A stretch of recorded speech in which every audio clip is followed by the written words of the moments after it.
దేవుని వాక్యాన్ని వినడానికి మనల్ని మనం సిద్ధపరచుకున్నాం. ప్రభువా, ఈ రోజున మీరు అనుగ్రహించిన ఈ సమయాన్ని బట్టి మీకు వందనాలు. మరి వాక్యం విన్నప్పుడు వాక్యం నా హృదయం లోతుల్లోనికి వెళ్ళడానికి, నా హృదయాన్ని స్పృశించడానికి మరి చక్కని అనుభూతి నాకు దయచేయి ప్రభావ. తాత్కాలికంగా కాక శాశ్వతమైన అనుభూతి నాకు కావాలి ప్రభావ అని పెడుతున్నాను. ప్రేమాత్మ గల ఆత్మ ప్రియ పర్వత తండ్రి, సర్వశక్తిమంతుడా, ఈ పరిశుద్ధ నామానికి స్తోత్రాలు నాకు తెలియజేస్తున్నాను. కొద్దిమందిగా ఉన్నప్పటికీ తండ్రి, ఆత్మీయంగా మీ పాదములకు వచ్చింటున్నాం. ఈ వాక్యాన్ని వినాలని ఎంతో ఆశతో వచ్చింటున్నాం ప్రభా.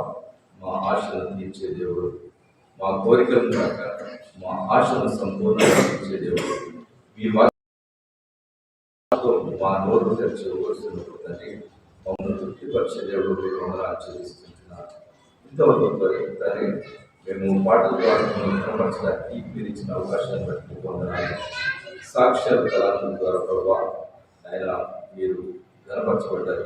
మొదటి వర్తమానం ద్వారా ప్రభావ ఏ విధంగా మిమ్మల్ని గణపరచాలో తెలుసుకుని తండ్రి ఆ విధంగా మిమ్మల్ని స్థుతించి ఆరాధించడానికి అవకాశాలు ఇచ్చడానికి వందనాలు చెల్లిస్తున్నాను. ఆ ప్రకారం తండ్రి ఆ ప్రయాణంలో కొనసాగుతూ నాయన మీ పాదం చెంత కూర్చొని వినే అనుభవం మమ్మల్ని నడిపించడానికి వందనాలు. నాయన మీ పాదం చెంత కూర్చొని వినే అనుభవం ఎంతో శ్రేష్టమైంది. నాయన విని విధేయత చూపించి ఈ వాక్యాన్ని గైకొని ఆ ప్రకారం జీవించినట్లయితే ఆయన మమ్మల్ని సమృద్ధిగా ఆశీర్వదించే దేవుడు లేదు. మేము పొందే ప్రతి ఈవిలో ప్రభావం మీరు మాకు తోడుగా ఉంటారు. మీరు వందనాలు చెల్లిస్తున్నాం. ఆ ప్రకారం వినగల చెవిని చూడగల నేత్రాన్ని గ్రహించగల మనసును లోబడే హృదయాన్ని వీళ్ళందరికీ దయచేయమని వేడుకుంటున్నాను. నాతో మాట్లాడిన మాటలు సూర్యుగా మీ బిడ్డలతో మాట్లాడడానికి సహాయం చేయండి. నా మాటలు కాక మీ మాటలు మాత్రమే గుర్తింపు చేయమని, నా నోటి మాటలను నా హృదయాన్ని మీ దృష్టికి అంగీకారం కలిగినట్టుగా చేసి మీరు బయట పొందాలి. మా ప్రభుత్వ రక్షకుడైన యేసుక్రీస్తు నామములో వేడుకుంటున్నాను. ఆమేన్. ఇంకా ఈ ప్రశ్న అడగలేదు అనుకుంటున్నారు. అడుగుతాను, ఖచ్చితంగా అడుగుతున్నారు. ఎలా ఉన్నారు? చాలా అంటే అన్న నెమ్మదిగా అడిగారు, మనం నెమ్మదిగా ఎలా ఉన్నారు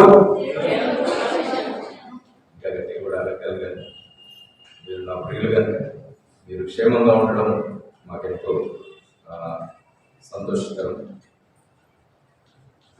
సంతోషకరమైన దినాల్లో కొనసాగుతున్నట్టుగా జీవితాలు ఒకసారి ఏం జరుగుతుందంటే అనుకోని విపత్తులు సంభవించవచ్చు. ప్రతి ఒక్కరి జీవితాల్లో కూడా ఇది జరుగుతూ ఉంటుంది. సంతోషంగా కొనసాగుతుంటున్న నావ మరి ఒకసారి తుఫాను ఎగిసిపడ్డప్పుడు ఆ చిన్న నావ అల్లకల్లోలం అయిపోతుంది. మన జీవితం అనే నావ కూడా ఆ విధంగా మరి అల్లకల్లోలానికి లోనైపోతుంటుంది. మునిగిపోతామేమో అన్న భయం కూడా మనకు కలుగుతుంటుంది. అది ఎటువంటి నష్టమైనా అయి ఉండవచ్చు. ఒకవేళ మన కుటుంబంలో ఒకరిని మనం పోగొట్టుకోవచ్చు, లేదా మనం పొందాలని ఆశతో ఎదురు చూసింది కూడా మనకు దక్కకపోవచ్చు. చేతి వరకు వచ్చి అది చేజారిపోవచ్చు. రకరకాలైన పరిస్థితులు కూడా మనం వెళ్ళవచ్చు. కొన్ని విషయాలు అయితే డ్యామ్ షూర్ 100% అని అనుకున్నవి కూడా మరి మనకి జీవితంలో దొరకకుండా వెళ్ళిపోవచ్చు. అటువంటి పరిస్థితులు కూడా ఎదుర్కోవడానికి సిద్ధంగా ఉండాలి. ఈ పరిస్థితులన్నీ కూడా ఎవరికి కూడా అతీతమైనవి కాదు. ఏదో గొప్పవారికి మాత్రమే జరుగుతాయి, పెద్దవారికి మాత్రమే జరుగుతాయి అని కాదు. ప్రతి ఒక్కరి జీవితంలో కూడా ఆటుపోట్లు అనేవి ఉంటాయి. అయితే ఈ ఆటుపోట్లలో ఆత్మీయ జీవితాన్ని ఏ విధంగా కొనసాగించాలి, ఆత్మీయంగా ఏ విధంగా మరి ప్రభు సన్నిధిలో ప్రభు వైపు చూస్తూ నడవాలి. ఆనాడు మరి మనం క్రిస్మస్ సీజన్లో ఉంటున్నాం కనుక జ్ఞాపకం చేస్తున్నాను.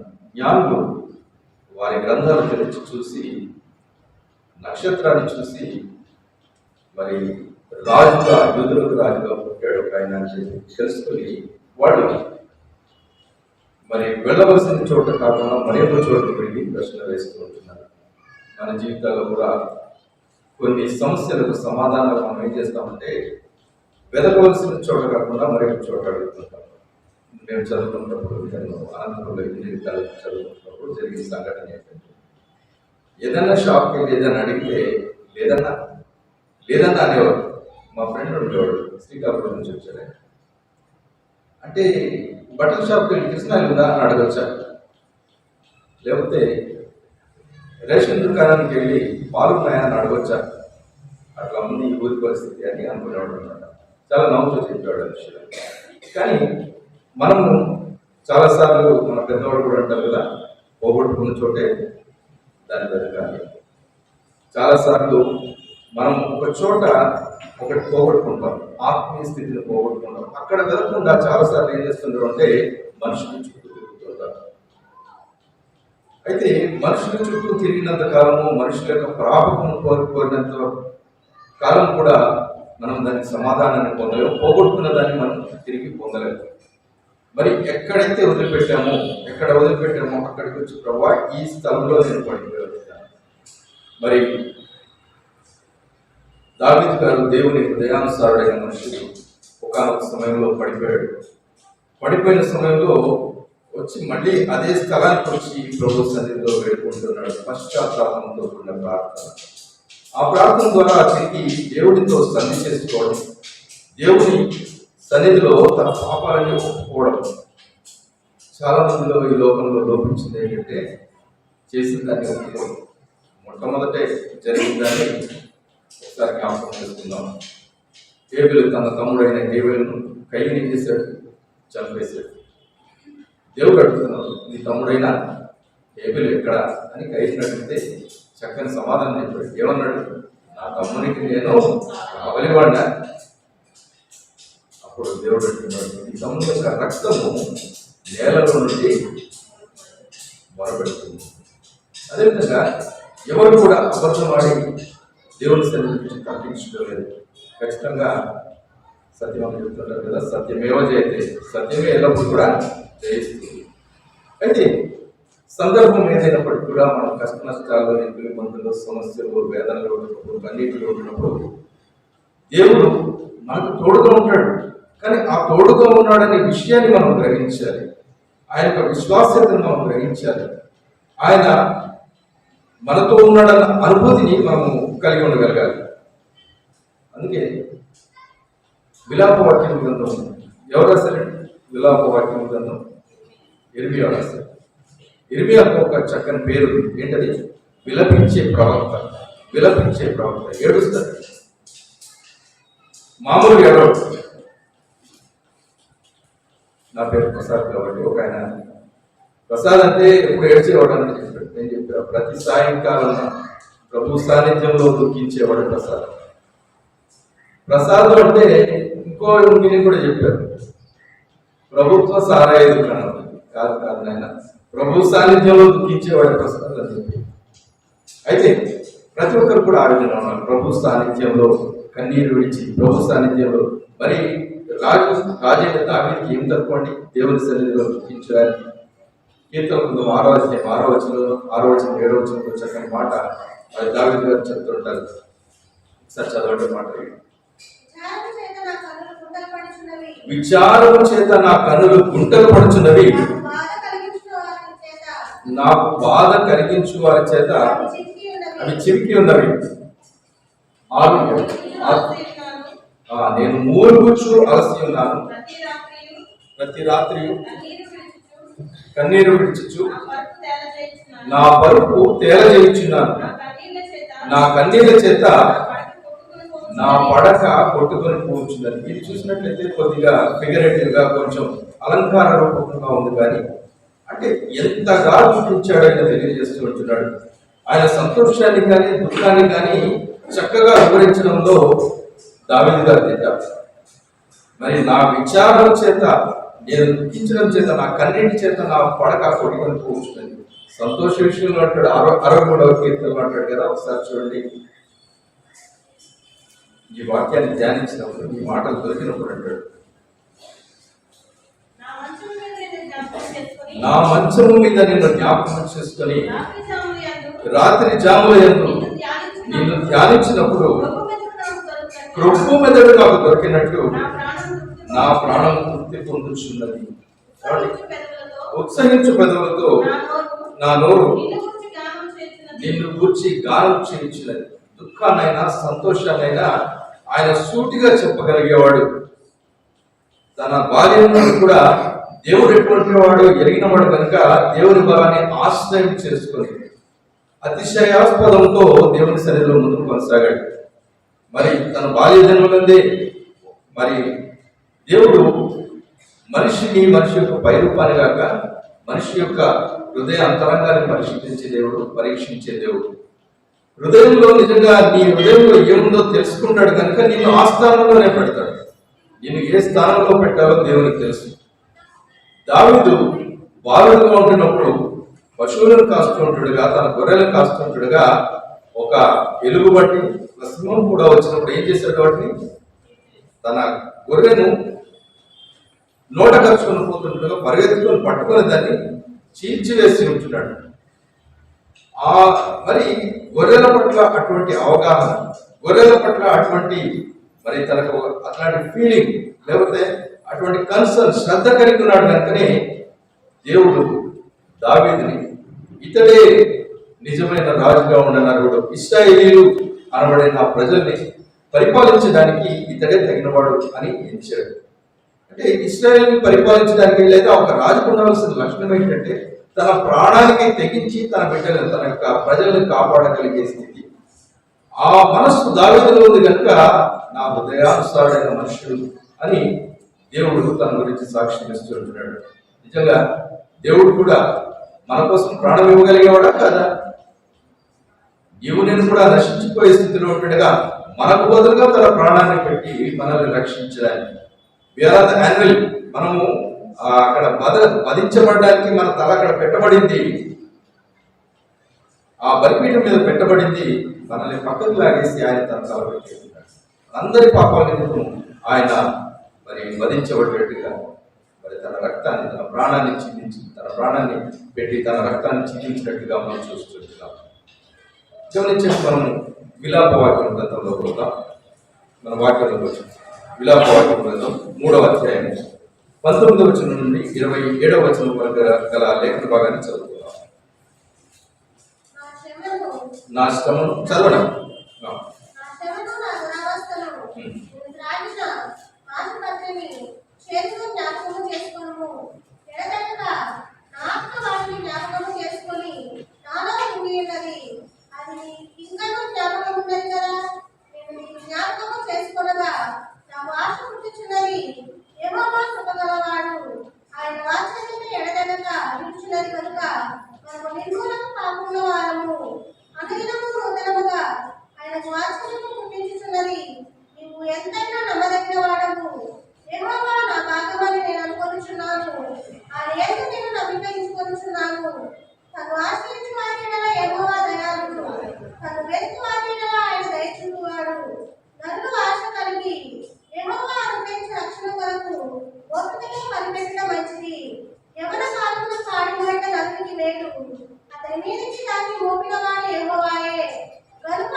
చూసినట్లయితే విలాప వాక్య గ్రంథాన్ని ఇర్మియా గారు రచించారని మరి బైబిల్ విశ్లేషకులు, మరి బైబిల్ని చాలా క్షుణ్ణంగా పరిశీలించిన వారు ఆ రచన శైలి ఆ విధంగా ఉందని వాళ్ళు తెలుసుకున్నారు.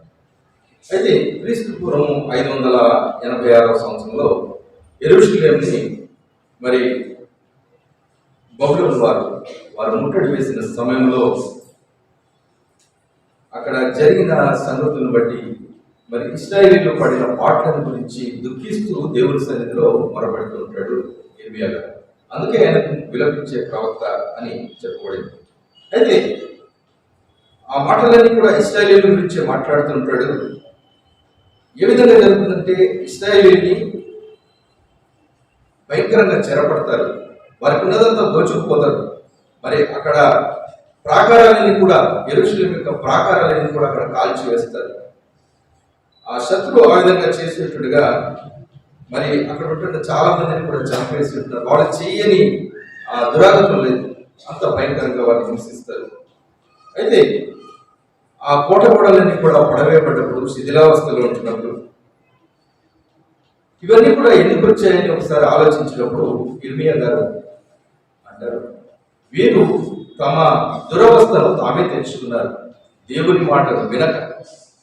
దేవునికి వ్యతిరేకంగా జీవించినందువల్ల ఆ కష్టమంతా కూడా, ఆ శ్రమ అంతా కూడా, ఆ బాధ అంతా కూడా ఇశ్రాయేలీయుల మీదకి వచ్చింది. దేవుడు ఒక విధంగా చెప్పాలంటే దేవుడు అనుమతించాడంతే.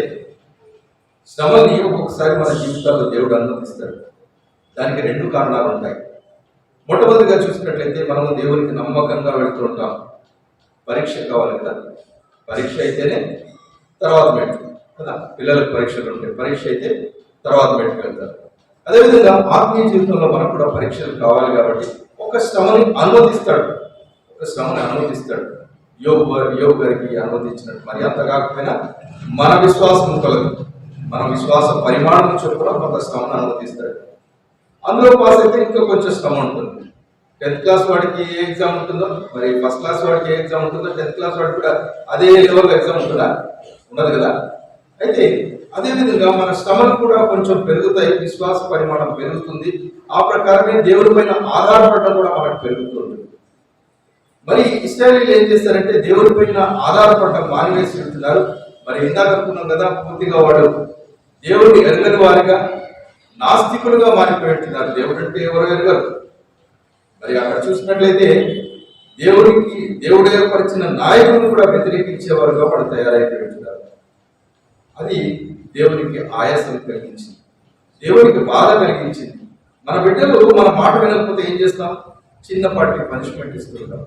దేవుని దృష్టిలో చాలా చిన్నపాటి పనిష్మెంట్ ఏది మరి ఇశ్రాయేలీయులు చెరవనుకోవడం అనేది. అయినప్పటికీ కూడా వాడు దాన్ని తాళలేకపోయింటున్నారు. అయినప్పటికీ కూడా వారు మొండికి తిరిగారు అని దేవుని వాక్యం సెలవిస్తుంది. వారు దేవుడు దీన్ని మాకోసం అనుమతించాడు కదా అనే విషయాన్ని వారు గ్రహించలేకపోయారు. వాళ్ళు అనుకున్నారు మేమే, మా శక్తే, మా హస్తాలే, మమ్మల్ని మేమే రక్షించుకోగలము అని వారు మొండిగా వాదించడం మొదలుపెట్టారు. ఆ సమయంలో రాయబడింది దేవునికి వ్యతిరేకంగా తిరుగుబాటు చేసిన ఆ ఇశ్రాయేలీయుల గురించి రాయబడింది ఈ విలాప వాక్యంలో గ్రంథం. కాబట్టి ఇశ్రాయేలీయుల గురించిన వృత్తాంతాలన్నీ కూడా సమూయేలు గ్రంథాలు కానీ, రాజుల గ్రంథాలు కానీ, దినవృత్తాంతాల గ్రంథాలు కానీ ఇవన్నీ కూడా ఎందుకు రాయబడ్డాయి? అంతకుముందు నిర్గమ కాండము, లేవియ కాండము, సంఖ్యాకాండము, ద్వితీయోపదేశ కాండము, యెహోషువ, న్యాయాధిపతులు ఇవన్నీ కూడా మనకు ఎందుకు రాయబడ్డాయి? ఇవన్నీ కూడా దృష్టాంతములుగా మీకు రాయబడి యుగాంతముందున మీకు బుద్ధి కలుగుటకై రాయబడి ఉన్నాయి. అంటే వారు ఆదాము గురించి ఎందుకు రాయబడింది? ఆదాము చెడిపోయాడు కదా, ఆదాము దేవుడికి వ్యతిరేకంగా జీవించాడు కదా, అది పక్కన పెట్టేస్తే బాగుండేది కదా అని మనం అనుకోవచ్చు. దేవుడు ఉన్నట్టుగా అది మంచి అయినా చెడైనప్పటికీ కూడా పూర్తిగా దానిలో ఒక గ్రంథంలో లిఖితం చేస్తాడు. పరిశుద్ధాత్మ దేవుడు మరి మనుషుల ద్వారా వ్రాయించి ఉంటున్నాడు, ఏది కూడా దాచిపెట్టాడు. మరి ఆదాము గారి అవిధేయతను, అదేవిధంగా తిరుగుబాటు చేసిన సంసోను గారి గురించి కూడా, చాలా మంది గురించి కూడా రాశారు. మరి దేవుడికి విధేయత చూపించి పడిపోయి తిరిగి లేచిన దావీదు వంటి వారిని కూడా అక్కడ మరి బైబిల్ గ్రంథంలో రాయబడింది. అయితే దుఃఖం కలిగింది, మన కాన్సన్ట్రేషన్ అంతా దుఃఖం మీద ఉంచితే మనకు కష్టం కలిగింది. కష్టం కలిగినప్పుడు ఏం చేయాలి? ఎవరో ఒక అబ్బాయి అంట ఎగ్జామ్ రాయడానికి పరీక్ష పత్రం ఇస్తే ఆ క్వశ్చన్స్ నే రాస్తూ వచ్చాడంట. క్వశ్చన్స్ నే రాస్తూ వస్తే మార్కులు వస్తాయా? క్వశ్చన్స్ రాస్తే మార్కులు వస్తాయా? ఆన్సర్ వస్తాయా? చెప్పాలి. ఆన్సర్ రాస్తే మార్కులు వస్తాయి. టీచర్లు ఉన్నారు కదా, సమ్హౌ దే ఆర్ టీచర్స్. ఏదో రకంగా వాళ్ళు టీచర్సే. వారి కనీసం ఇంటి దగ్గర పిల్లలకు నేర్పించేవాళ్ళంటే టీచర్సే. ఓకే, అయితే పిల్లలకి మార్కులు ఎట్లా వస్తాయి? క్వశ్చన్ ఉన్నట్టుగా తెచ్చేస్తే వస్తాయా? రావు కదా. మనకు సమస్య వచ్చింది, సమస్య వైపు చూస్తూ ఉంటే ఒక కవి అంటాడు, చీకటిని తిడుతూ కూర్చోకు, దాంట్లో ఒక చిరు దీపాన్ని వెలిగించు. చీకటి అయిపోయింది చీకటిని తిడుతూ కూర్చుంటే ఏం జరుగుతుంది? చీకటి వెళ్ళిపోతుందా? చిన్న ల్యాంప్ తీసుకొస్తే, చిన్న క్యాండిల్ తీసుకొస్తే ఆ చీకటి బాగా వెళ్ళిపోతుంది. యేసు ప్రభు వారు ఈ లోకంలోకి వెలుగుగా వచ్చారు, చీకటి అంతా పారిపోయింది. మన జీవితంలో సమస్య వచ్చింది, సమస్య వైపు కాకుండా ఆ సమస్యను పరిష్కరించే దేవుడి వైపు నీ దృష్టి, నా దృష్టి సారిస్తే తప్పకుండా ఆ సమస్యకు పరిష్కారం వస్తుంటుంది. చూడండి, అక్కడ రాయబడింది 19వ వచనంలో ఏమంటాడు? అక్కడ నా శ్రమను, నా దురవస్థను, నేను త్రాగిన మాచిమతిని చేతులు జ్ఞాపకం చేస్తున్నాను. దేవుడితో అంటున్న విషయాన్ని చూడండి. నేను తాగిన నా యొక్క శ్రమను, నా దురవస్థను, మరి నా పావర్టీ, ఇంగ్లీష్లో ఏమంటే మై పావర్టీ, నా పేదరికాన్ని. ఏ విషయంలో పేదరికం? ఏ విషయంలో పేదరికం? ఆత్మీయతలోంచి పేదరికం, ఆత్మీయత విషయంలో పేదరికం, విశ్వాసంలో పేదరికం. డబ్బు లేకపోవడం కాదు, చాలా మంది డబ్బున్న వాళ్ళు ఉన్నారు ఈ లోకంలో. ఆత్మీయత విషయంలో, ప్రేమించే విషయంలో పేదరికం. ఆ పేదరికంలో మగ్గిపోతుంటున్నారు. నేను ధనవృద్ధి కలుగు చేసుకుంటున్నాను, నాకు చాలా డబ్బు ఉంది అని ఒక సంఘం ప్రకటన గ్రంథంలో చెప్పుకుంటుంది. నీ దిశమల కాసిన కప్పుకోవడానికి నేను నీకు ఒక వస్త్రాన్ని ఇస్తాను అంటాడు దేవుడు. నీవు చక్కగా చూడడానికి కళ్ళకు కాటుకలు ఇస్తానంటాడు. అంటే ఏమి లేదో వాళ్ళకి తెలియదు, ఉన్నదాన్ని చాలా ధన సమృద్ధి చేసుకుంటున్నారు. నా ప్రాణమా తినుము, త్రాగుము, సుఖించు, సంతోషించుము, మరి తరతరాలకు కావలసిన ధనాన్ని నేను మీకోసం దాచిపెట్టి ఇచ్చాను అనుకుంటాడు ధనం ఉన్నవాడు. ధనం లేని వాడు ఏం చేస్తాడంటే ఆత్మీయతను అభివృద్ధి చేసుకోవడానికి ప్రయత్నం చేస్తాడు. అంటే ధనం ఉన్నవాడు ఆత్మీయంగా ఉండలేరా అంటే ఉండగలుగుతారు. దానికి ఎగ్జాంపుల్ అబ్రహామే.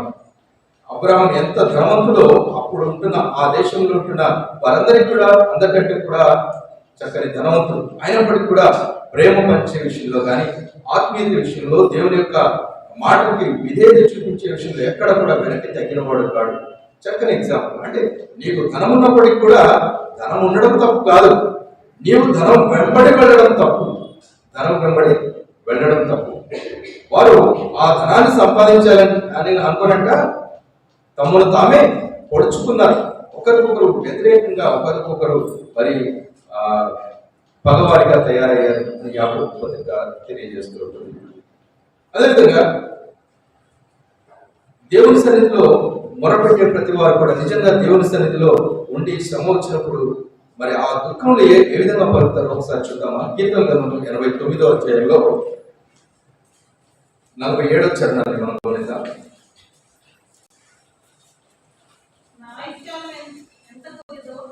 నా ఆయుష్కాలం ఎంత కొద్దిదో జ్ఞాపకం చేసుకును, ఎంత వ్యర్థముగా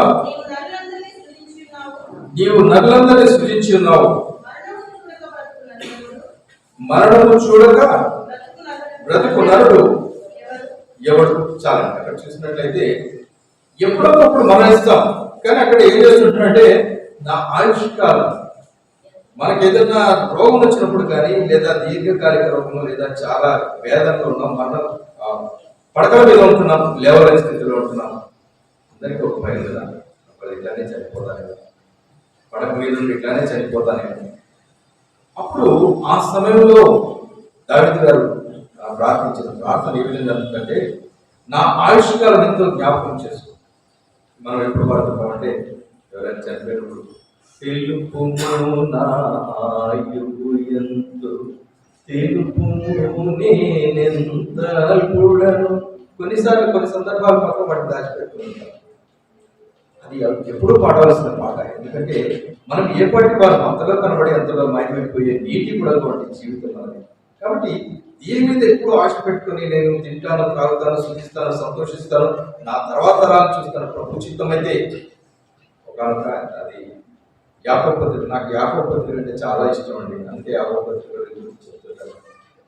యాకోబు పత్రికలు అంటాడు, ఒకనొక పట్టణానికి వెళ్ళి వ్యాపారం చేసి పేరు సంపాదించి లాభం సంపాదించమని చెప్పుకున్న వాళ్ళగా రేపేమి సంభవించడం మీకు ఏం తెలియదు, మీరంతా అంతలో కనపడి అంతలో మాయమైపోయేవారు కదా.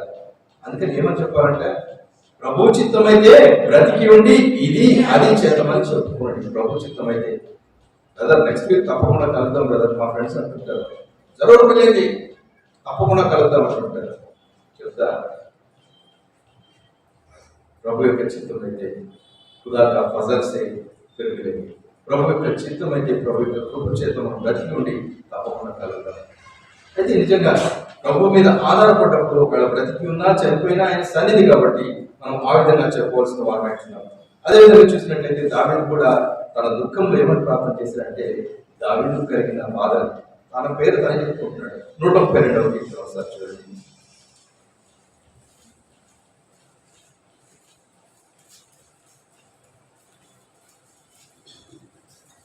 మొదటి వచనం.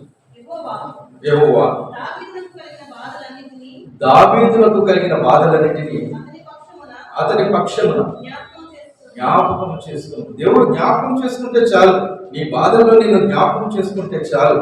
నీవు పెట్టిన మొరను దేవుడు వింటే చాలు. ఇరుకుట నుండి నేను మొరపెట్టి యెహోవాకు మొరపెట్టి తిని విశాల స్థలం ముందు ఆయన నాకు ఉత్తరం ఇచ్చాను. I called to God the lord in my distress. నేను నా దుఃఖంలో, నా శ్రమలో, నా బాధలో, అరణ్యం వంటి ఆ శ్రమలో, గాఢాంధకారంలో, అనుభవంలో నేను మొరపెట్టాను దేవునికి. దేవుడు నాకు విశాలమైన స్థలంలో ఉత్తరం ఇచ్చాడు. నీ ఇరుకులో, నీ ఇరుకు మార్గంలో ప్రయాణిస్తుంటున్నప్పుడు నీవు మొరపెడితే ఆయన వింటాడు. బలము తనదని యెహోవా ఒకమారు దేవుడు ఒకమారు సెలవిచ్చాను. అది 2 మార్లు నాకు కనపడాడు. దేవుడు వింటున్నాడు అనే విషయాన్ని నీవు గ్రహిస్తే చాలు. నీవు ఆ శ్రమని ఈజీగా తట్టుకోగలవు.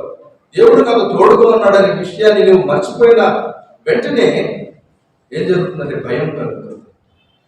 దేవుడు నాకు తోడుగా ఉన్నాడు అని నీవు ఎంతకాలం గ్రహిస్తూ ఉంటావో, ఆ శ్రమ ఎంతైనప్పుడు కూడా, ఎంత పెద్దదైనప్పటికీ కూడా, కొండ వంటి శ్రమ అయినప్పటికీ కూడా, నీ ఎదుట పెద్ద బురుజులు ఉన్నప్పటికీ కూడా, అవన్నీ కూడా దేవుని సన్నిధిలో ఇసుక రేణువుల కంటే చాలా స్వల్పములైనవి మనం జ్ఞాపకం చేసుకోవాలి. 20 వచనాన్ని కూడా మనం చూస్తున్నప్పుడు ఇక్కడ విలాప వాక్య గ్రంథం 3వ అధ్యాయం 20వ వచనంలో, ఎడతెగక నా ఆత్మ వాటిని జ్ఞాపకం చేసుకుని నాలో కృంగి ఉన్నది. వేటిని జ్ఞాపకం చేసుకొని? శ్రమను జ్ఞాపకం చేసుకొని. శ్రమను జ్ఞాపకం చేసుకుంటే ఏం జరుగుతుంది? Despair, distress. మనం చూసినట్లయితే ఇంకేమంటారు? యాంగ్జైటీ. ఇవన్నీ వీటన్నిటి ద్వారా ఏం జరుగుతుంది? Blood pressure పెరుగుతుంటుంది. నాకేనా ఇన్ని శ్రమలు, నాకు ఇంత బాధ కావాలా? నేను దేవుని సన్నిధిలో ఎంత నమ్మకంగా ఉన్నాను. ఒకనొక సమయంలో దేవుడు యోబు అయితే దేవుని వ్యతిరేకంగా మాట్లాడలేదు, కానీ అనుకున్నాడు, నేను నీ ఎంతో యథార్థంగా ఉన్నాను కదా ప్రభావం, నాకు ఇందులో చూపిస్తాను. మరి ఒక హెచ్కియా అనే రాజు కూడా అంటాడు కదా, నీ ఎదుట ఎంత యథార్థంగా ప్రవర్తించానో నీకు తెలుసు కదా అని కన్నీళ్లు విడవగానే ఆ ప్రకటించిన ప్రవక్త, నువ్వు చనిపోతావు, నువ్వు మరణమవుదువు, నీ ఇల్లు చక్కబెట్టుకో అని చెప్పిన ప్రవక్త తిరిగి తన ఇంటికి వెళ్ళక ముందే ఆ మాట తిరిగే మరి దేవుడు ఆయన సెలవిస్తాడు, ఇంకా 15 సంవత్సరాల ఆయుష్ తగ్గిస్తున్నాను, వెళ్ళి చెప్పు.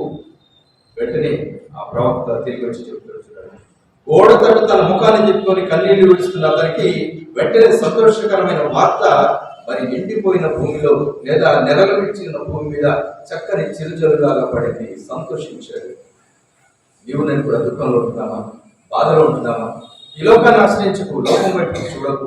వాళ్ళ లోకంలోంచి ఎవరైనా సహాయం చేయొచ్చు, కానీ ఆ సహాయం చేయించే వారు కూడా దేవుడే వారికి పంపిస్తారు. కొంతమంది అంటారు, దేవుడిలాగా వచ్చావు ఆయన, దేవుడిలాగా రావడం కాదు, దేవుడు పంపిస్తే వచ్చాడైనా.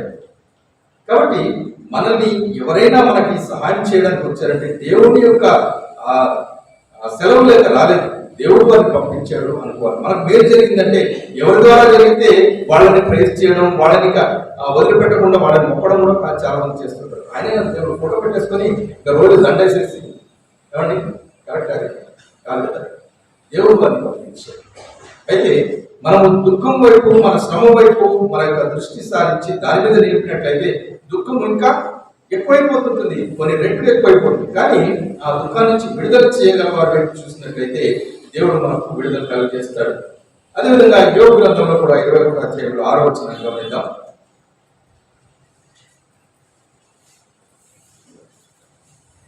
యోబు గ్రంథం 21వ, నేను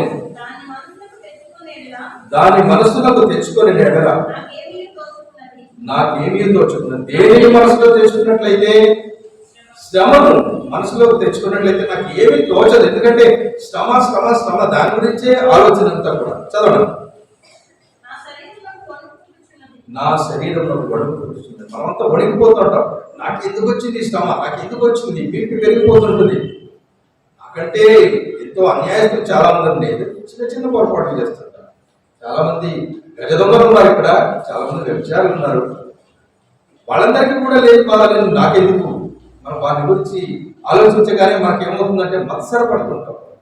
అటువంటి మత్సరం కలుగుతుంటుంది. 42వ కీర్తన కూడా ఒకసారి గమనిద్దాం. కీర్తన 42వ అధ్యాయం 5-6 వచనాలు.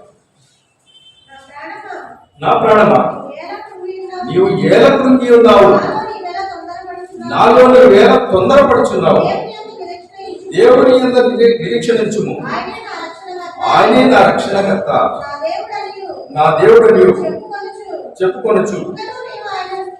ఇంకను నేను ఆయనను స్తుతించదు. ఇంకను అంటే ఏ సమయంలో స్తుతిస్తున్నాడు? శ్రమలో ఉండగా, దుఃఖంలో ఉంటుండగా, వేదనలన్నీ కూడా తన చుట్టూ ఉంటుండగా మరి అక్కడ స్తుతిస్తూ ఉంటున్నారు.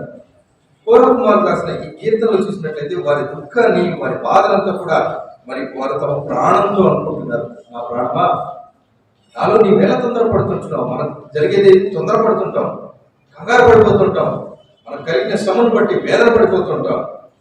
అదేవిధంగా 21వ వచనాన్ని మనం గమనిద్దాం. మనం బ్యాక్ టు విలాప వాక్యం 3వ అది తెలిసి పెట్టుకోండి. విలాప వాక్యంలో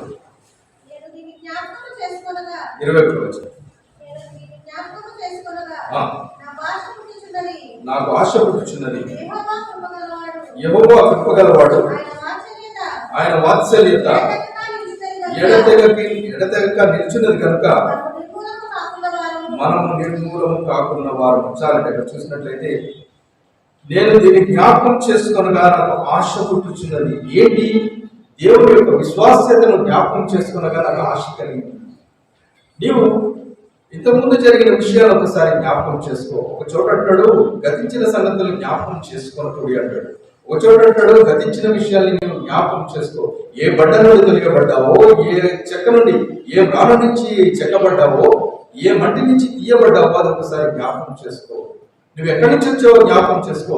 దేవుడు ఎక్కడి నుంచి నేను ఎక్కడికి తీసుకొచ్చాడో అది జ్ఞాపకం చేసుకో. దేవుని యొక్క విశ్వాస్యతను జ్ఞాపకం చేసుకో. ఆ విధంగా జ్ఞాపకం చేసుకున్నప్పుడు అంట నేను దీన్ని జ్ఞాపకం చేసుకునగా నాకు ఆశ పుట్టుచున్నది. మళ్ళీ మళ్ళీ దేవుడు మేలు చేస్తాడు అని ఆశ కలిగింది నాలో. ఆశ లేకుండా ఉన్నట్లయితే మనిషి జీవించలేడు కదండి. ఆశ లేకుండా మనుషులు జీవించలేడు. నిరాశలో వెళ్ళిపోతే ఏం చేస్తాడు? తన జీవితాన్ని అంతం చేసుకోవాలని అనుకుంటాడు. కానీ ఆశ అనేది ఏం చేస్తుందంటే మనిషిని నడిపిస్తుంది. ఆశ గల ప్రాణాన్ని దేవుడు తృప్తిపరుస్తాడు. కాబట్టి మన ఆశ మనల్ని నడిపిస్తుంది. అది దురాశ, పేరాశ, అత్యాశ అవి కాకుండా ఉన్నట్లయితే, దురాశ గర్భమును ధరించి పాపమును కనగా పాపం పరిపక్వమై మరణము కలుగు. అటువైపు వెళ్ళకూడదు మనం. ఆశ దేవుడి వైపు ఆశ. నీ ఆశ ఎక్కువైతుంది. ఈ ఉదయకాలం, ఈ మధ్యాహ్న కాలం దేవుడు అడుగుతుంటారు, మీరు ఆశ పెట్టుకుని ఉన్నారు. దేని మీద ఆశ పెట్టుకుని ఉన్నారు? ఇంకా సంపాదిద్దామని, లేకపోతే ఇంకా కోట్లు కలిసి ఇంకా కొంచెం మరి దాన్ని విస్తరింపు చేసుకుందామని. మరి ఎప్పటి ప్రార్థన మీకు తెలుసు కదా, ఏమంటాడు? నా సరిహద్దుల్ని విశాలపరచుకొని పెట్టుకుంటాడు. సరిహద్దులు విశాలపరచుకొని. ఏంటో సరిహద్దులు? ప్రేమ సరిహద్దులు, దేవునితో ఉంటున్న సంబంధం సరిహద్దులు, దేవుని ప్రేమించే, దేవునికి ప్రార్థన చేసే ప్రార్థన సరిహద్దులు. ఈ సరిహద్దులు పెంచుమని మనం ప్రార్థన చేయాలి. అంతేకాని నాకు డబ్బు కావాలి ప్రభావం ఉన్నది, మరి కోడి గుర్తుపెట్టినట్టుగా దాన్ని మల్టిప్లై చేస్తూ ఉండాలి అని ఎప్పుడు కూడా కోరుకో. నీవు దాని వైపు చూడగానే దాని మీద నీ దృష్టి ఉంచడం చూడనే అది రెక్కలు తక్కువ ఎగిరిపోతున్నట్టు. దేని వైపు? ఐశ్వర్యం వైపు. ఐశ్వర్యం వైపు మనం అంటే దాని మీద ఆశ పెట్టుకోకూడదు. దేవుని యొక్క కృప వైపు ఆశ పెట్టుకోవాలి. కాబట్టి అక్కడ తెలియజేస్తుంటాడు కదా, నేను దీన్ని జ్ఞాపకం చేసుకున్నగా నాకు ఆశ పుట్టుచున్నది. యెహోవా కృపగలవాడు, యెహోవా కృపగలవాడు. 77వ కీర్తనలో ఒకసారి మనం జ్ఞాపకం చేసుకున్నప్పుడు, కీర్తన 77 7వ వచనం చూద్దాం. ప్రభువు నిత్యము విడనాడుగా, ఆయన ఇంకెన్నడూ కటాక్షింపడా, ఆయన కృప ఎన్నటికీ లేకుండా మారిపోయినా, తప్పిపోయినా, దేవుడు కటాక్షింపు మానేనా, ఆయన కోపించి వాత్సల్యత చూపకుండా, ఈ విధంగా తనలో తను అనుకుంటున్నాడు. ఈ విధంగా అనుకోవడా కారణం ఏంటో కూడా చెప్తున్నాడు. చూడండి, అందుకు నేను ఇలా అనుకుంటున్నాను, మహోన్నతుని యొక్క దక్షిణాస్తము మార్పు అందరూ అనుకుంటూ. శ్రమ కలిగితే మనం ఏమనుకుంటామంట? దేవుడు మారిపోయాడు, దేవుడు మారిపోయాడు. ఏమండి? దేవుడు మారిపోయాడు. ఒక ఆవిడ ప్రార్థన చేస్తుందంట, ప్రభా నా భర్తను మార్చారు. పక్కన పెట్టిన వాళ్ళందరూ కూడా మరి ఇంకో రకంగా అంటున్నారు, భర్తను మార్చినట్టు ఇంకో భర్త కావాలి. మన ప్రార్థన వేరు, జనాలు అర్థం చేసుకునేది వేరు. నా భర్తను మార్చంటే అనుకున్న వ్యసనాల నుంచి విడుదల కలిగించేది. అదేవిధంగా మనకు శ్రమ కలిగినప్పుడు ఏం చేస్తుంటాం, మనం అనుకుంటాం దేవుడు మారిపోయాడు. చాలా మంది స్త్రీలకు ఒక అలవాటు, అంటే సంవత్సరాలు గడిచే కొద్ది ఉంటారంటే మీరు మారిపోయారు, తర్వాత సంవత్సరం మీరు మారిపోయారు, ఎన్నిసార్లు మారాలి నేను, మీరు మారిపోయారండి అని అడుగుతుంటారు. ఎన్నిసార్లు మారుతారు చెప్పండి? తాగేవాడు తాగుతూనే ఉంటాడు, చక్కగా ఉండేవాడు ఏదో కొంచెం అటు ఇటు ఉంటుందేమో, కానీ ఏదైనా చెడు పనులు చేసేవాడు చేస్తున్నాడు. ఒకవేళ మారిపోయాడు, మంచిగా మారితే ఇంకా మంచిదే. మీరు మారిపోయారండి అంటే అప్పటి వివాహం చేసుకున్న భర్త కాదా? కాబట్టి అదే విషయం దేవుడు కూడా ఆపాదించేస్తుంటాడు. దేవుడు మారిపోయాడు. మొదట్లో దేవుడు నాతో ఉండట్లేదు, నా ప్రార్థన వినట్లేదు. నేను ప్రార్థన చేస్తే ఇంతకుముందు ప్రార్థన చేయగానే దేవుడు వినేవాడు. ఇంతకుముందు కన్నీటి విడవగానే ఒక కన్నీటి పొట్టు పడగానే వెంటనే నాకు ఆన్సర్ వచ్చేది. నేను ఫస్ట్ క్లాస్లో ఉన్నప్పుడు అదే ఆన్సర్ రాసేవాడిని, సెకండ్ క్లాస్లో కూడా అదే రాస్తాను. ఒక పరిపూర్ణత వద్దా? నువ్వు నీ ప్రార్థనలో కొంచెం మరి శ్రమ కలిగినప్పుడు ఇంకెక్కువగా ప్రార్థన చేయాలనే ఆలోచన వద్దా? ఆ విధంగా నీవు ఎక్కువగా ప్రార్థన చేయాలని దేవుడు కొంచెం ఆలస్యం చేస్తున్నాడు. దాని చేత ప్రభు మారిపోయాడు అనుకోవడమే కాదు. ఇదంతా జరగడానికి కారణం ఏంటంటే, అందుకు నేను ఇలాగ అనుకుంటున్నాను, మహోన్నతుల దక్షిణాస్తము మార్పులు ఎందరూ అనుకున్నటకు నాకు కలిగిన శ్రమయే కారణం. యెహోవా చేసిన కార్యములను, పూర్వము జరిగిన నీ ఆశ్చర్య కార్యములను నేను మనసులోకి తెచ్చుకుంటున్నాను. శ్రమ పడుతున్న ప్రతి వారు కూడా జ్ఞాపకం తెచ్చుకోవాల్సింది ఒకటే, గతించిన దినాల్లో నాకు కలిగిన శ్రమ నుంచి విడిపించిన దేవుడు ఇక ముందు కూడా రాబోయే శ్రమ నుంచి కూడా, ఈ శ్రమ నుంచి రాబోయే శ్రమలన్నిటి నుంచి కూడా తప్పకుండా విడిపిస్తాడు. గత కాలంలో దేవుడు ఆదరించిన దేవుడు ఇప్పుడు కూడా తప్పకుండా నన్ను ఆదరిస్తాడు అని గొప్ప ఆశ కలిగి ఉండాలి. ఆశ లేకపోయినట్లయితే, దేవుడి మీద మన మనసును నిలుపుకోలేకపోయినట్లయితే, దేవుడు చేసిన విషయాన్ని మనం జ్ఞాపకం చేసుకోకపోయినట్లయితే మనం నిజంగా కృతజ్ఞత లేని వారం అవుతాం. నా ప్రాణమా యెహోవాను సన్నతించుము, ఆయన చేసిన ఉపకారంలో ఏమీ మరొకము. మనం ఏం చేస్తాం? మరచి వారంగా ఉంటాం. యాకోబు పత్రిక చెప్తుంది కదా, మరి యాకోబు పత్రిక దాన్ని విని మరచువాడు కాక తన క్రియలో సఫలుడై ఉండాలి అంటే. కాబట్టి మనం ఎప్పుడు కూడా జ్ఞాపకం చేసుకోవాలి, దేవుడు చేసిన ఉపకారంలో దేన్ని కూడా మర్చిపోవద్దు. అదేవిధంగా చూసినప్పుడు యెహెజ్కేలు గ్రంథాన్ని కూడా మనం ఒకసారి గమనిద్దాం. 20 అధ్యాయం 21, 22 వచనాలు.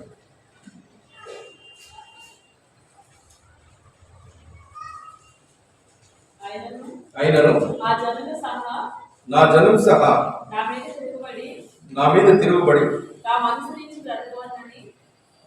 అదే చదువుతున్నా 20 అధ్యాయం 21, 22. చదవండి. తాము అనుసరించి బ్రతుకోవాలని నేను ఇచ్చిన నా కట్టడలను అనుసరించకయు, నా విధులను గైకొనకయు,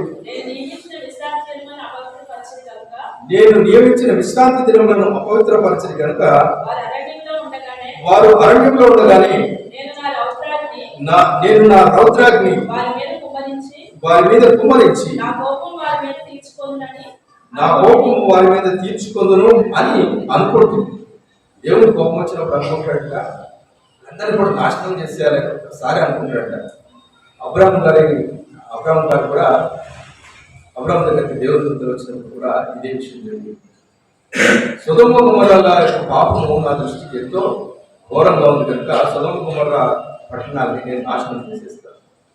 లిటరల్ గా అక్కడ అబ్రాహం అనే నాయకుడు అడ్డుపడ్డాడు. ఎందుకంటే అక్కడ తన తమ్ముడైన లోతు ఉన్నాడు కాబట్టి అక్కడ అడ్డుపడి ఏమంటున్నాడు, అక్కడ 50 మంది నీతిమంతులు ఉన్నట్లయితే కెన్ స్పేర్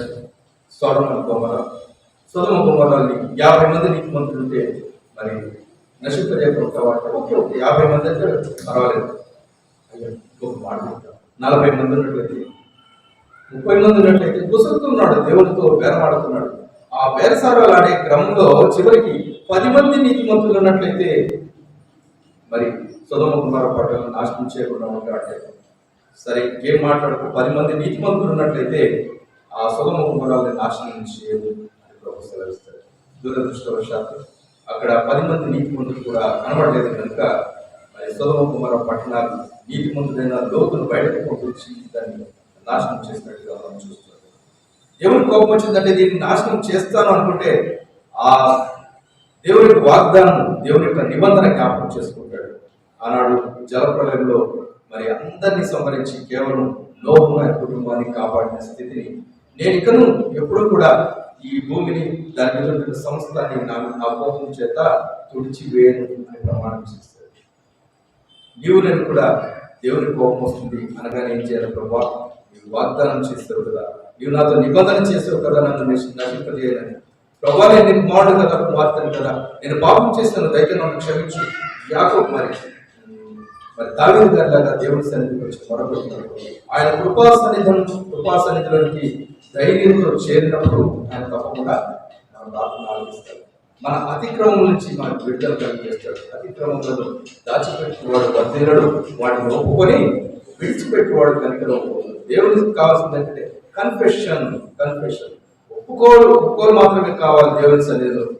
ఒప్పుకున్నట్లయితే మనము మన పాపములను ఒప్పుకొనిగా ఆయన నమ్మదగిన వాడును నీతిమంతుడు. మొదటి యోహాను 1:9. తర్వాత వచ్చిన మనం చూద్దాం. మీకా గ్రంథంలో కూడా చూసినట్లయితే 7వ అధ్యాయం 18-19 వచ్చిన మన పాపములను మనం ఒప్పుకొని నెడలా. అది మీకా గ్రంథం 7:18.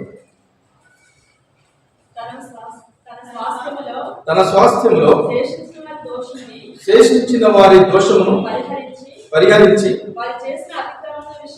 వారు చేసిన అతిక్రమముల విషయమై వారిని క్షమించి దేవుడైన నీతో ఆ విధంగా క్షమించే సముడైన దేవుడు ఉన్నాడా? ఆయన కనికరము చూపుటయందు సంతోషించువాడు కనుక నిరంతరము కోపం ఉంచాడు. చాలా ఇక్కడ చూసినట్లయితే ఆయన కోపము ఎంతసేపు ఉంటుందంట? వాక్యం జాగ్రత్తగా గమనించండి. ఆయన కోపము నిమిషం మాత్రం ఉండును, ఆయన దయ ఆయుష్కాలంతో నిలుచు. కొద్దిసేపు కోపగిస్తేనే నీవు నేను కూడా తట్టుకోలేము కదా. నీ కోపాగ్నికి, నీ రౌద్రాగ్నికి మేము తట్టుకోలేము ప్రభా. ఆయన కోపించినట్లయితే మరి చాలా జరగకూడని జరిగిపోతాయి కనుక తండ్రి కోపిస్తాడు కనుక ఏం చేయాలి? కుమారుని ముద్దు పెట్టుకుని లేని ఎడలా తండ్రి కోపించును. ఎవరా కుమారుడు? యేసు ప్రభువు అనే కుమారుడు. ఆ కుమారుని ముద్దు పెట్టుకుని ఆయనతో హత్తుకొని జీవించాలని దేవుని వాక్యం సెలవిస్తుంటుంది. అదేవిధంగా చూసినట్లయితే 23వ వచనాన్ని మనం గమనిద్దాం. విలాప వాక్యం 3:23. అనుదినము నూతనముగా ఆయనకు వాత్సల్యత పుట్టుచున్నది, నీవు ఎంతైనా నమ్మదగిన వాడు. నిజంగా ఆయన నమ్మదగిన వాడు కనుక మరి అనుదినము నూతనంగా వాత్సల్యత పుట్టుచున్నది. మన పిల్లల విషయంలో మనం చూసినట్లయితే పిల్లలు ఎదుగుతున్నప్పుడు చిన్నప్పుడు ఎంతో ముందు వస్తుంటారు. పెద్దగా అవుతున్నప్పుడు ముందు మాటలు మాట్లాడితే ఇంకా ముందు వచ్చేస్తుంటారు కదా. పిల్లలు ఎంత ప్రేమిస్తాం, వాటి అతిగా మాట్లాడితే ఇంకా సంతోషిస్తుంటారు కదా.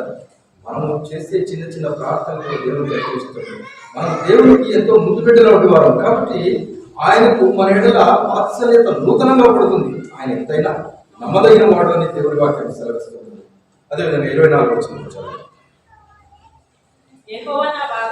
యెహోవా నా భాగమని నేను అనుకొనుచున్నాను, ఆయన యందు నేను నమ్మకం. మనము మన పార్ట్నర్స్ చాలా మంది ఉంటారు కదా. బిజినెస్ లో పార్ట్నర్స్ ఉంటారు, లేకపోతే గేమ్స్ లో పార్ట్నర్స్ ఉంటారు, లేకపోతే కొంతమందికి ప్రేయర్ లో పార్ట్నర్స్ ఉంటారు. ఏది శ్రేష్టమైంది? ప్రేయర్ లో పార్ట్నర్స్ చాలా శ్రేష్టమైంది. మనం కలిసి ప్రార్థన చేయడం, కొంతమందిని కలుపుకొని ప్రార్థన చేయడం అనేది చాలా శ్రేష్టం.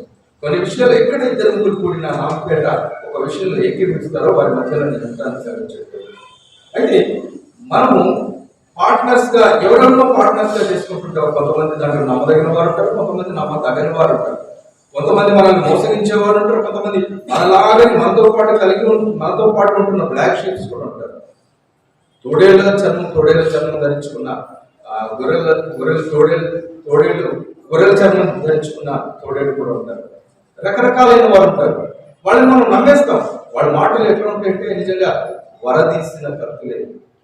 అటువంటి వారు కూడా ఉంటారు. అయినప్పటికీ వాళ్ళు మనం పార్ట్నర్స్ గా చేసుకుంటుంటారు. కానీ ఇక్కడ ఇతను ఎవరిని పార్ట్నర్గా చేసుకున్నాడంట? యెహోవా నీవే నా భాగం అని నేను అనుకుంటున్నాను. I think that you are my portion, నీవే నా యొక్క భాగం అని నేను అనుకుంటున్నాను. ఈరోజు లెట్స్ మేక్ వన్ డెసిషన్, ఒక నిర్ణయం మనం తీసుకుందాం. ప్రభువా నిన్ను నా భాగంగా చేసుకుంటాను, నిన్ను పార్ట్నర్గా చేసుకుంటాను. ఏం చేసినప్పుడు కూడా చాలా మంది కొంతమంది పార్ట్నర్స్ ఉంటారు. తన పార్ట్నర్కి ఏ విషయం, మనకి లైఫ్ పార్ట్నర్స్ ఉంటారు. లైఫ్ పార్ట్నర్తో మనం చెప్పకుండా ఏం చేయాలి కదా, చాలా విషయాలు మరి చెప్పే చేస్తుంటాం. కొన్ని విషయాలు చేసిన తర్వాత చెప్తాం, తర్వాత పశ్చాత్తాపడతాం. అయితే మరి దేవుడితో ఒక ఒడంబడిక చేసుకుందాం. ప్రభువా యు ఆర్ మై పోర్షన్, నీవు నా భాగం, యు ఆర్ మై పార్ట్నర్. ఆ విధంగా చేసినప్పుడు ఏం జరుగుతుంది? దేవుడితో చెప్పకుండా ఏ పని చేయవు. దేవుడితో ఒకవేళ మన పార్ట్నర్ లాంటి పార్ట్నర్ కాదు దేవుడు, మనకుంటున్న లైఫ్ పార్ట్నర్ లాంటి వాడు కానీ, మనకుంటున్న మరి బిజినెస్ పార్ట్నర్ లాంటి వాడు కాదు. ఒక బిజినెస్ పార్ట్నర్ ఒక పని ఏదైనా ఎవరికైనా షేర్ ఇచ్చి తర్వాత పార్ట్నర్ చెప్పినట్లయితే నాకు చెప్పకుండా ఎందుకు చేసేవాడు. ఒకవేళ లైఫ్ పార్ట్నర్స్ కూడా ఈ పని నువ్వు ఎందుకు చేస్తావు నాకు చెప్పకుండా ముందు చెప్పాలి కదా, బయటకు పోయి వచ్చే ముందు నాకు చెప్పాలి కదా. భర్త భార్య భర్త కూడా అంటుంటాడు, నాకు చెప్పాలి కదా. కానీ ఇక్కడ చూసినట్లయితే మన పార్ట్నర్ ఎటువంటి వాడు అంటే, మనం దేవుని భాగంగా చేస్తున్నప్పుడు, మనం ఏదైనా చెప్పకుండా చేసినప్పటికీ కూడా ఆయన నమ్మదగిన వాడు, నీతిమంతుడు కనుక నీవు నేను కూడా ఒప్పుకున్నట్లయితే, if you confess your sins, if you confess your wrongdoings, దేవుడు తప్పకుండా విల్ యాక్సెప్ట్ యూ. ఆయన హృదయపూర్వకంగా యాక్సెప్ట్ చేస్తాడు. మన పార్ట్నర్స్ లాగా కాదు. మన పార్ట్నర్స్ అవసరమైనప్పుడు చక్కగా ఆ రోజున ఫలానా చేయలేదా జ్ఞాపకించుకుంటారు బాగా, ఫలానా రోజున ఫలానా చేయలేదా. కానీ మన పార్ట్నర్ నీవు నా భాగం అని నేను అనుకుంటున్నాను అని నీవు ఎవరినైతే పార్ట్నర్గా చేసుకుంటున్నావో, దేవుని భాగంగా చేసుకుంటున్నావో, ఆ పార్ట్నర్ ఆయన ఇప్పుడు కూడా నీ మీద నిందమోడు, నీ మీద కోపం ఉంచాడు, నీ మీద ఎప్పుడో జరిగిపోయిందని తీసుకొచ్చి పాత విషయాలు జ్ఞాపకం చేసుకున్నావు, అది చేసావు కదా, ఇది చేసి. ఎవరు అట్లా చేసేది? నేరములెన్నో నాపై మోపెను అపవాది, నేరములెన్నో నాపై మోపెను అపవాది, తీరని పోరాటములో దూరముగా పరుగిడితి, తీరని పోరాటములో దూరముగా పరుగిడితి, కల్వరిలో ఆదరించు ఆదరించు ఆదరించు నా ప్రియ యేసు రాజా, ఆదుకొనందెప్పుడు శోధనలో వేదనలో నిన్ను వీడి పోనీయకు. ఆయన నిన్ను నన్ను కూడా విడిచిపెట్టేవాడు కాదు. శోధనలో వేదనలో కూడా మనల్ని అంటి పెట్టుకుని ఉండే దేవుడు. Friend in need is a friend indeed. ఆపదలో ఆదుకున్నవాడే నిజమైన స్నేహితుడు. మరి ఈ పార్ట్నర్స్, ఈ లోపల ఉంటున్న పార్ట్నర్స్ కానీ లాభం సంపాదించడం రెండనే వెళ్ళిపోయి అక్కడ లాభం సంపాదించినప్పుడు ఆ డబ్బును చూసి వీడు చంపేసి ఆ డబ్బు కూడా నేను చేసుకుందాం, నేనే వేసుకుందాం అనుకునే స్నేహితులు కూడా, పార్ట్నర్స్ కూడా చాలా మంది ఉంటారు. కానీ మన పార్ట్నర్, మనం నమ్ముకున్న మన పార్ట్నర్ ఎటువంటి వాడంటే, మనము అన్యాయం చేసినప్పుడు కూడా, మనము నమ్మక ద్రోహం చేసినప్పుడు కూడా ఎప్పుడు తిరిగి వస్తాడని ఎదురు చూస్తుంటాడు. తప్పిపోయిన కుమారుని యొక్క తండ్రి ఎదురు చూస్తాడు. ఆ విధంగా నీ కొరకు నా కొరకు కూడా ఎదురు చూస్తుంటాడు. అదేవిధంగా మరి బ్యాక్ టు Lamentations 3:25. నన్ను ఆశ్రయించు వారి ఎడల, తన్ను ఆశ్రయించు వారి ఎడల యెహోవా దయాళుడు, తన్ను వెదకు వారి ఎడల ఆయన దయచూపు. యాకోబు పత్రిక ఒకసారి గమనిద్దాం. మరి 5వ అధ్యాయం 7వ వచనం.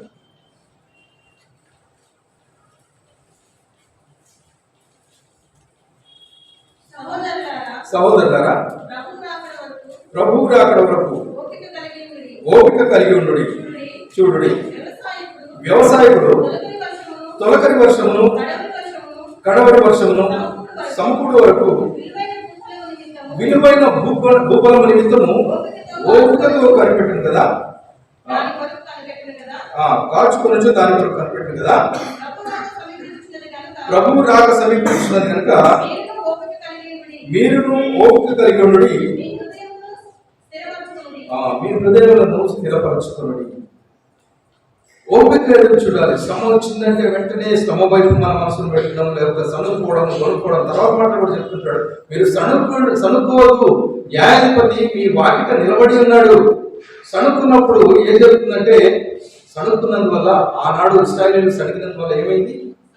ఇశ్రాయేలీయులందరూ కూడా సంహారకుని చేత నశించిరి. సణుకున్నందువల్ల. సణుకుడు గొణుకుడు అనేది నిజంగా అబద్ధం ఆడటం కంటే చాలా ఘోరమైన తప్పిదం. దేవునికి అది ఇష్టం ఉండదు. నీకు లేకపోతే ప్రభా నాకు ఇది కావాలని అడుగు. సణుకోవడం కొనుక్కోవడం వల్ల మేము అక్కడ ఐగుప్తులో ఉండగానే మేము వంటలు వండుకొని ఆ కుండల దగ్గర మేము ఎందుకు అక్కడే ఎందుకు చనిపోలేదు? మమ్మల్ని తీసుకొచ్చి అరణ్యంలో చంపాలని, నీళ్లు లేక చంపాలని ఇక్కడ తీసుకొచ్చారా అని మరి మోషేకు వ్యతిరేకంగా వాళ్ళు సణిగారు, కొడిగారు కాబట్టి వెంటనే సంహరించారు. అదేవిధంగా చూసినట్లయితే అటువంటి పరిస్థితి కాక మనం ఏం చేయాలంటే, స్థిరమైన మనసు కలిగి ఓపికతో ఎదురు చూడాలి. ఓర్పు తన క్రియను కొనసాగింపని కాబట్టి ఓర్పు తన క్రియను కొనసాగించేలాగా మనం ఉండాలి అని దేవుని వాక్యం సెలవిస్తూ ఉంటుంది. అదేవిధంగా చూసినట్లయితే 26వ వచనం చదువుతాం. నరులు ఆశ కలిగి యెహోవా అనుగ్రహించు రక్షణ కొరకు ఓపికతో కనిపెట్టుట మంచిది. దేవుడిచ్చే రక్షణ కొరకు. దేని నుంచి రక్షణ?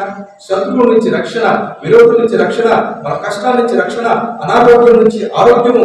ఇది కావాలంటే ఓపికగా ఎదురు చూడాలి. ఎదురు చూసిన వారికి మరి వెయిట్ చేస్తే సబర్ కప్పాలు మీటా అవుతాయి. ఎదురు చూద్దాం. ఏమంటారు ఇంగ్లీష్లో?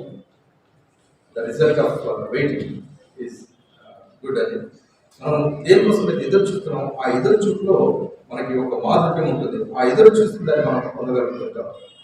అదేవిధంగా చూసినట్టయితే అక్కడ యాకోబు పత్రికలో 5వ అధ్యాయం 7వ వచనాన్ని గమనిద్దాం. లేదు, నిర్గమకాండం 14వ అధ్యాయం 13వ వచనం.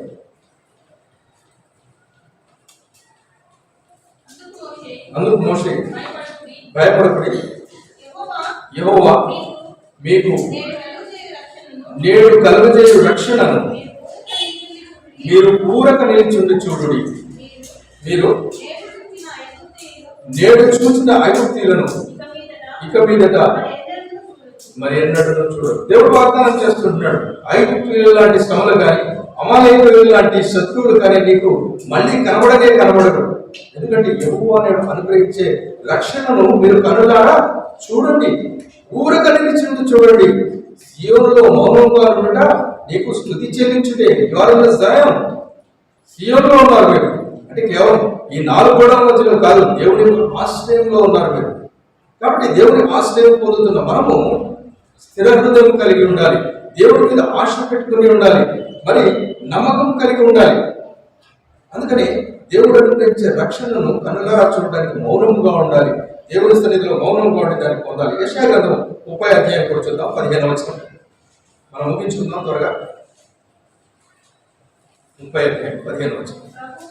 ప్రభువును ఇశ్రాయేలు యొక్క పరిశుద్ధ దేవుడునకు యెహోవా ఇలాగ సెలవిచ్చుచున్నాడు, మీరు మరలి వచ్చి ఊరకుండుట వలన రక్షింపబడెదరు.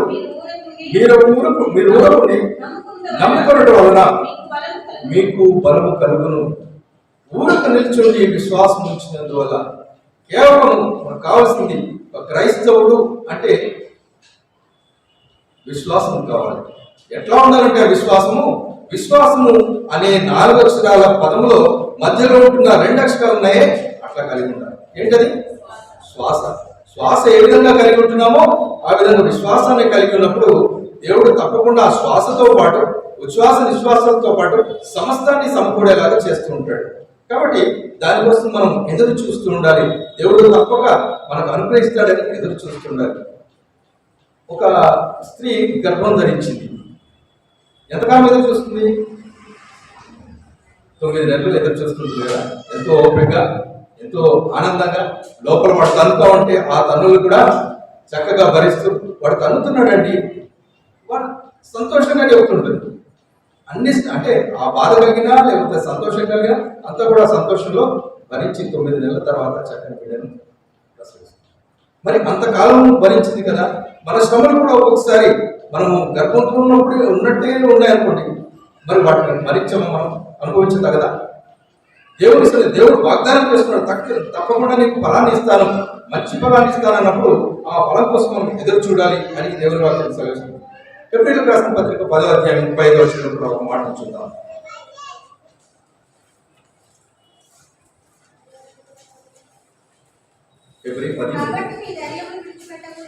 కాబట్టి మీరు ధైర్యమును విడిచిపెట్టకుడి, దానికి ప్రతిఫలముగా ఎటువంటి బహుమానం అని? గొప్ప బహుమానం. The great reward awaits you.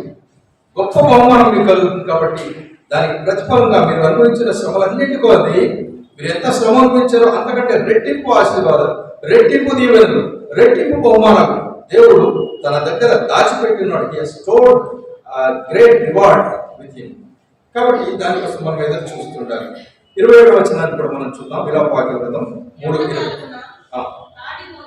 యవ్వన కాలమున కాడి మోయుట నరునికి మేలు, అతని మీద దాన్ని మోపిన వాడు యెహోవాయే. చాలండి. అక్కడ చూసినట్లయితే యవ్వన కాలమున మరి యెహోవా కాడిని మోయుట నరునికి మేలు. లేదండి, సంవత్సరాలు గతించలేదు కదా, అయిపోయాను అనుకుంటున్నారా? దేవుని దృష్టిలో నీకు 100 వచ్చినప్పుడు కూడా ఏమంటాడు? నిన్ను ముదిమి వచ్చే వరకు ఎత్తుకుని నేనే. నీకెంత, నీ వయసు ఎంత కావచ్చు, దేవుని దృష్టిలో నీవు స్టిల్ కిడ్. కాబట్టి నిన్ను ఎత్తుకోవడానికి, నిన్ను ముద్దాడడానికి ఆయన ఎప్పుడు కూడా సిద్ధంగా ఉంటాడు. కీర్తన గ్రంథం 119వ కీర్తన 73వ వచనాన్ని మనం చూద్దాం. నేను నీ కట్టడలు నేర్చుకున్నట్టు శ్రమనందు నాకు మేలాయన. మనకు శ్రమ కలిగితే ఏం చెప్పాలి? నాకు శ్రమ కలగడం మేలు, అంతా నా మేలుకే, ఆరాధన యేసుకే. చక్కగా పడింది. ఈ చరణం గుర్తుపెట్టుకోండి. ఎప్పుడు కూడా మనం పాట పాడుతున్నాం అంటే ఆ చరణం వెంటనే స్ఫురించాలి. నాకైతే ఒక వాక్యం చదవగానే అది ఆ పాటలో ఉంది కదా, అదే మన పాటలు పాడుతుంటాం, రెగ్యులర్ చక్కగా పాడుతుంటాం. మీరంతా ఏదో స్వరం లేకుండా ఏదో పాడేస్తుంటాం, కానీ చక్కని స్వరాలు కలవాడు. తర్వాత మత్తయి సువార్త 11వ అధ్యాయం కూడా 29-30 వస్తున్నాం అనుకుంటున్నాం. మత్తయి సువార్త 11:29.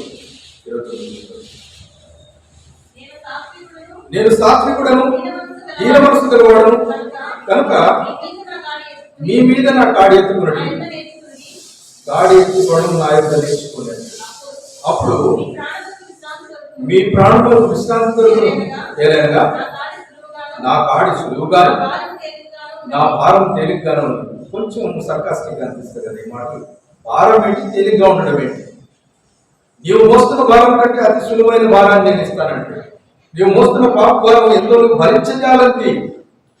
ఆనాడు కయ్యను కూడా అంటాడు కదా, నేను ఈ దోష శిక్ష నేను భరించజాలి. ఆ భరించలేని దోష శిక్ష మోసుకుంటూ మోసుకుంటూ మోసుకుంటూ బస్సులో ఎక్కినప్పుడు కూడా తల మీద గంపు పెట్టుకున్నాడు కూర్చున్న వాళ్ళ ఉంటాం కదా. చాలా వెళ్తాను కదా. ప్రభు అంటున్నాడు, నీ భారం నా మీద మోపు, నీ ప్రాణాలకు విశ్రాంతి ఇస్తాను. నీ భారం ఏదైతే ఉందో, నీ పాప భారం అంతా కూడా నా మీద మోపు. మన పాపంతా కూడా ఆయన తన శిలువ మీద, తన వీటి మీద మోస్తున్నాడు ప్రభు. అదే హెబ్రీయులకు రాసిన పత్రిక కూడా చివరిగా చూద్దాం. హెబ్రీయులకు రాసిన పత్రిక 12వ అధ్యాయం 5వ వచనం. నా కుమారుడా, ప్రభువు చేయు శిక్షను తృణీకరించకుము. ఆయన నిన్ను గద్దించినప్పుడు విసుగకుము. మరి అక్కడ ఏమంటున్నాడు? ఆ శిక్షాఫలం పొందడానికే మీరు సహిస్తున్నారు. దేవుడు కుమారులుగా మిమ్మల్ని చూస్తున్నాడు. తండ్రి శిక్ష మరి కుమారుడు, కుమారుడైన వారందరూ కూడా ఆ శిక్షలో పాల్పొందుతున్నారు. మీరు పొందని ఎడలా దుర్బీజులే కానీ కుమారులు కారు. అదేవిధంగా చూసినట్లయితే 11వ వచనం 12వ వచనం కూడా అంటాడు కదా, మరియు ప్రస్తుతం ముందు సమస్త శిక్షయు దుఃఖకరంగా కనబడినే కానీ సంతోషకరంగా కనబడదు. అయినను దాని ఎందు అభ్యాసం కలిగిన వారికి అది నీతియను సమాధానకరమైన ఫలమిచ్చును. ఏమండి? ఇటువంటి ఫలం పొందాలంటే భరించాలి, సహించాలి. మన కోసం ప్రభు శిలువ శిక్షను అనుభవించి ఉంటున్నాడు. శిలువను చాలా మంది అంటుంటారు, శిలువ శిక్షను యేసు ప్రభు అనుభవించారంటే ఆయన దేవుడు కాబట్టి భరించగలిగాడు. వీటి మీద అంటే ఆయన ఒక వేలతో కూడా మోసేయగలుగుతారు చాలా మంది అంటుంటారు. కాదండి, ఆయన మోసింది పూర్తిగా శరీర రీతిగా మానవుడుగా మాత్రమే ఆ యొక్క శిక్షను అనుభవించి ఉంటున్నాడు.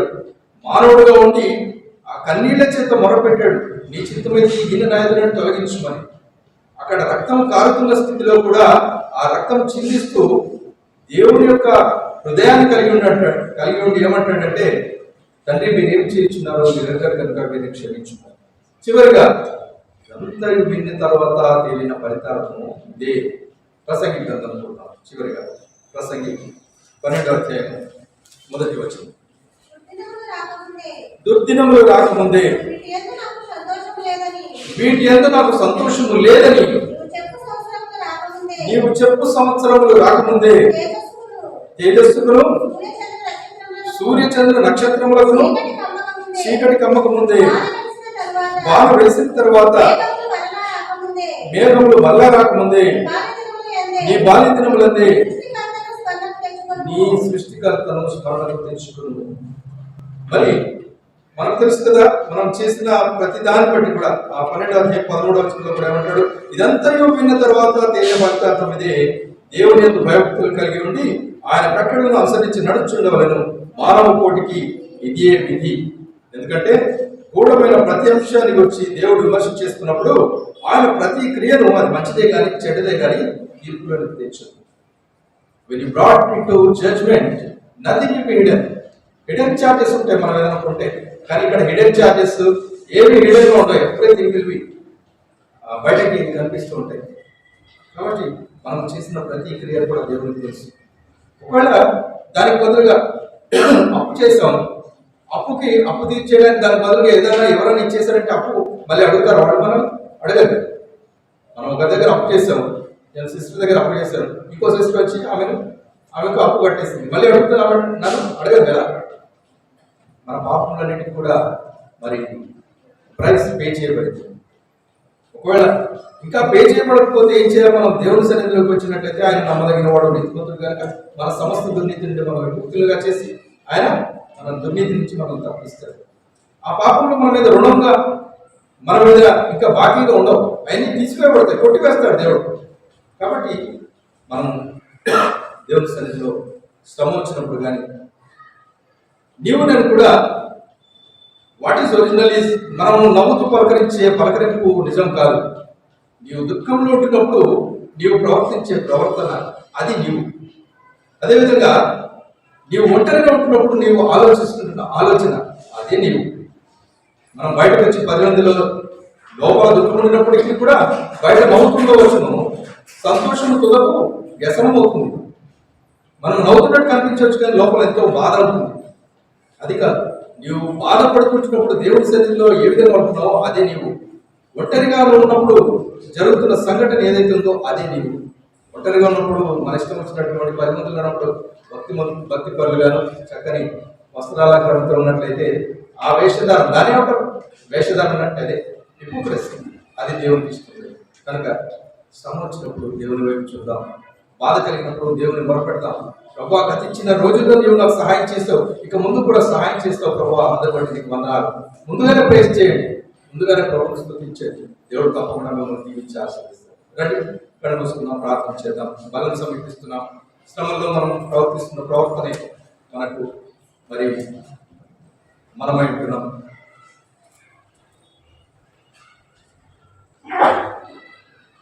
ఒంటరిగా ఉంటున్నప్పుడు నీవు నేను ఏమి ఆలోచిస్తుంటున్నాము, ఏ విధంగా ప్రవర్తిస్తుంటున్నాము అదే నీవు నేను కూడా, దాన్నే దేవుడు దృష్టిస్తూ ఉంటున్నాడు. ఒకవేళ రహస్య పాపాలు కానీ రహస్య బాధ్యతలు కానీ ఉన్నట్లయితే దేవుని సన్నిధిలో ప్రభు యొక్క బలను మరి యోగ్యమైన రీతిలో ప్రభుత్వం ఇష్టమైన రీతిలో ప్రవేశిద్దాం. ప్రేమ గల చెల్లిస్తున్నాం. అయినా మా కొరకు మీరు అనుగ్రహించిన మీ విలువైన శరీరాన్ని బట్టి, రక్తాన్ని బట్టి, నిజమైన ఆహారం, నిజమైన పాలనతో వాటిని మాకు అనుగ్రహించారు. మీకు వందనాలు చెల్లిస్తున్నాను. వాటిని మేము తీసుకున్నప్పుడు మాలో మేము జీవంలో వారిని జీవించడం, అంత్యదినం ఎత్తబడే మరణంలో వచ్చి జీవంలో దాటి ఉండడానికి సహాయం చేయండి. అయితే ప్రభావ పాల్గొనే ప్రతి వారు కూడా యోగ్యమైన రీతిలో పాల్గొనాలని తండ్రి మమ్మల్ని మేము పరీక్షించుకోవాలని సెలవించారు. ఆ విధంగా చేసి ఆ యొక్క శరీరాన్ని ఆ యొక్క రక్తాన్ని త్రాగడానికి వాటికి సాదృశ్యంగా ఉండే రొట్టె ద్రాక్షారసాలు మేము తీసుకోవడానికి సహాయం చేసి మీరు మైండ్ పొందుతుంది. మా ప్రభు రక్షకుడైన యేసుక్రీస్తు నామమున అడిగి వచ్చిన